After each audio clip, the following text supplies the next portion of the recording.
Jadi anggaran itu ditetapkan atau dibuat atau diusulkan oleh tim anggaran pemerintah daerah itu pasti berdasarkan usulan dari OPD teknisnya. Nah, OPD teknis mengusulkan itu pada saat itu ada 3 skenario. Skenario awal, skenario lanjutan, skenario outbreak atau eksponensial. Jadi dengan semua rincian biaya-biayanya, ya. Nah, pada saat itu kita sepakat TAPD untuk mengambil pilihan menganggarkan biaya di skenario ketiga, yaitu skenario eksponensial. Jika terjadi outbreak, maka kan biaya menjadi bengkak, sehingga itu yang kami siapkan. Ya. Kalaupun perjalanannya itu sekarang lambat, tidak sesuai bukan harapan ya, tidak sesuai dengan prediksi, ya syukur, berarti duitnya lebih. Nah, buktinya sekarang realisasi dana kesehatan ini baru 5,476 miliar. Artinya kan bagus dong. Terjadi efisiensi, harapannya tidak terbukti. Uangnya masih ada, nggak lari kemana-mana. Gitu loh. Ya, itu. Memastikan untuk anggaran dinas kesehatan yang baru direalisasikan baru 5,9 miliar tadi Pak ya? Ya, 5,4. Oh, 5,4 miliar. Miliar itu dari keseluruhan dana yang disiapkan dari dia. Baik itu dari dana refocusing, dana DAP, dan dari dana BTT. Biaya tak terduga. Ya. Oke, siap. Makasih banyak, Pak. Itu aja dari Meli, Pak. Terima kasih. Lain? Ya, kita. Halo Pak, Assalamualaikum. Halo. Iya Pak, kan kemarin teman-teman di Dewan ada konferensi pers Pak. Nah, salah satunya tuh ada anggota Dewan yang menyebut kalau angka 350 miliar yang disiapkan sama Pemkot itu sumbernya dari Silpa 2019. Itu betulkah Pak atau seperti apa? Betul. Dari Silva dan sisa salur di 2019. Berarti Silvanya itu 350 miliar itu atau berapa Pak?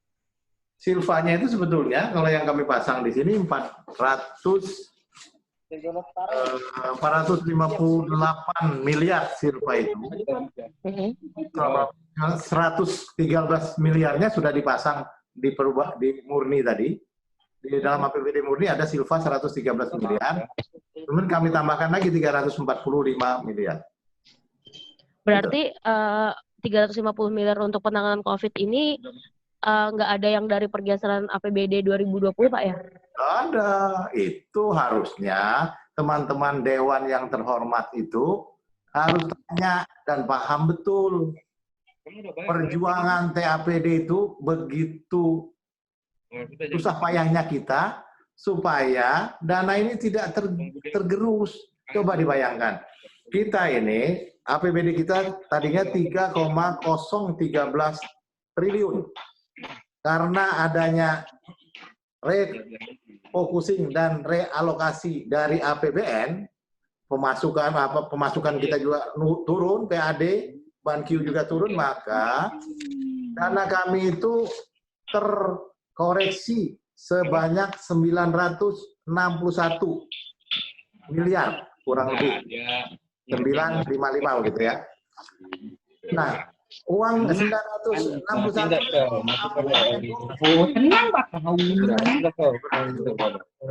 Nah, ini masih untung dana itu kita cari di Silva sehingga defisit ini tidak menjadi terlalu dalam. Itu yang harus dipahami oleh teman-teman, gitu loh.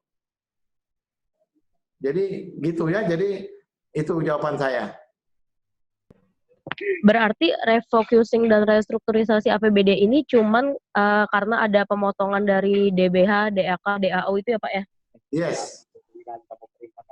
masuk TAPD kamu pinter.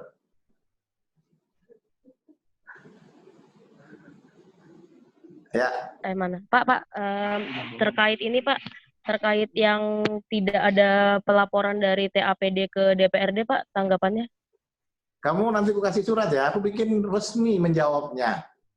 Jawabanku pertama, aku mengikuti surat dari Menteri Dalam Negeri, yang mana dalam posisi pandemi COVID-19 ini, diharapkan seluruh jajaran pemerintah daerah tidak melakukan pertemuan-pertemuan fisik yang mengundang orang banyak.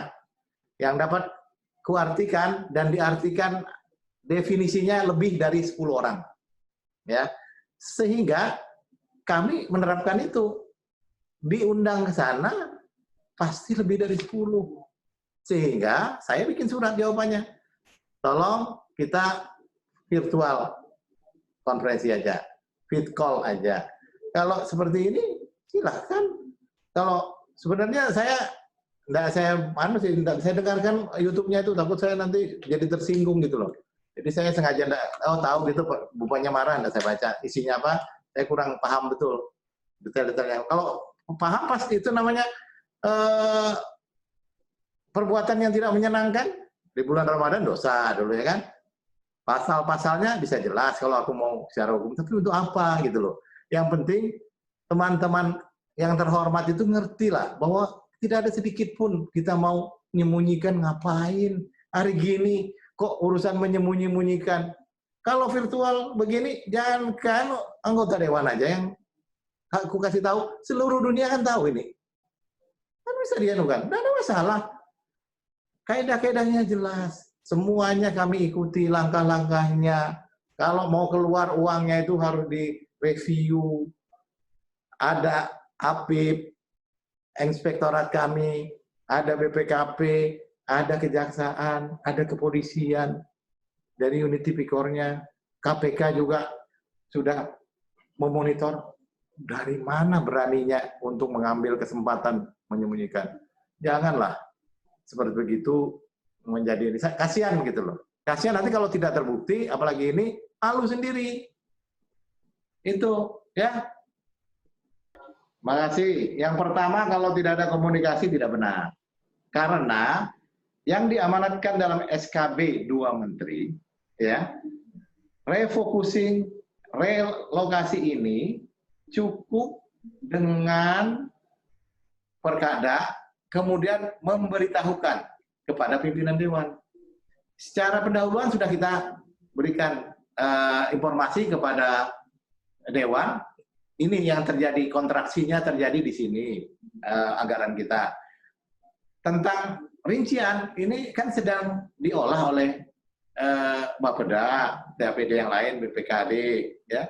Setelah nanti jadi RKA, kan pasti kita laporkan semua.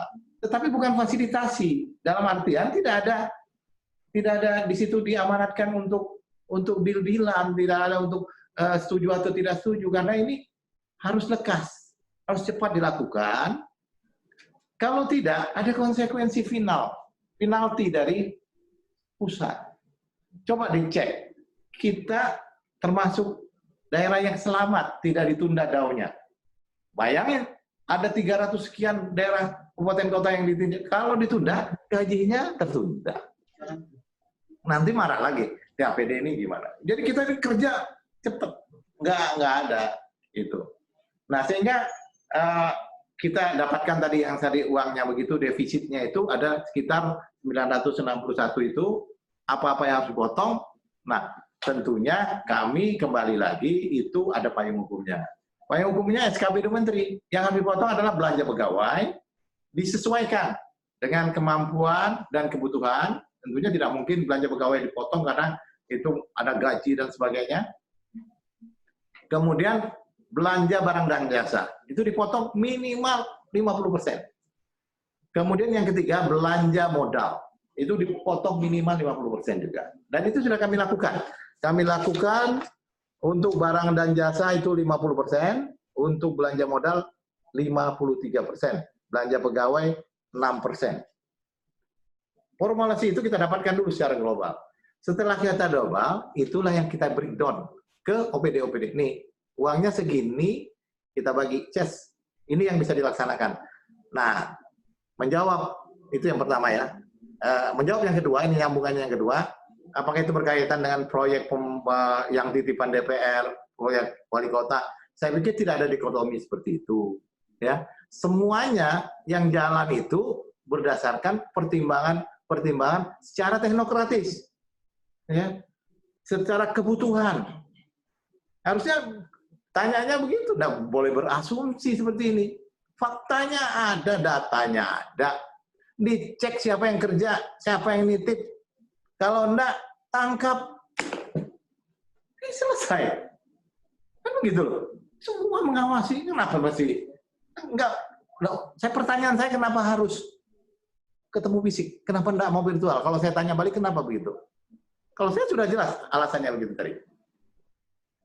Semua hasil refocusing dan realokasi itu harus masuk ke satu pos belanja tidak terduga. COVID itu? Sehingga aku dapat dari Silpa itu, aku mau masukkan ke belanja proyek-proyek yang lain yang tertinggal nggak bisa. Nah, jadi aku tinggal aja di situ di COVID. Nanti COVID aku yakinlah tidak sampai segitu.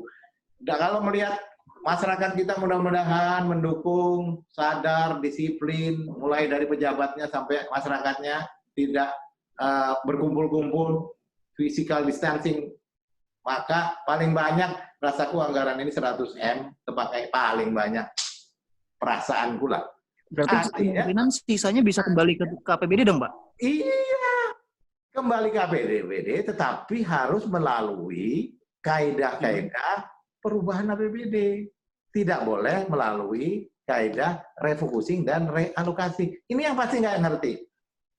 Ini pasti yang disalah mengertikan oleh banyak orang.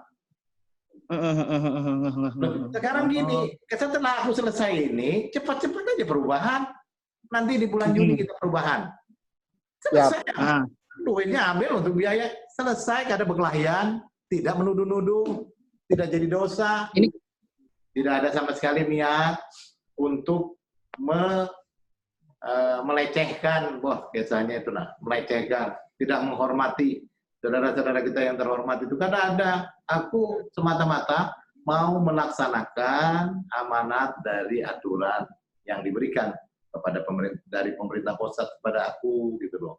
Buktinya kemarin video konferensi bisa aja.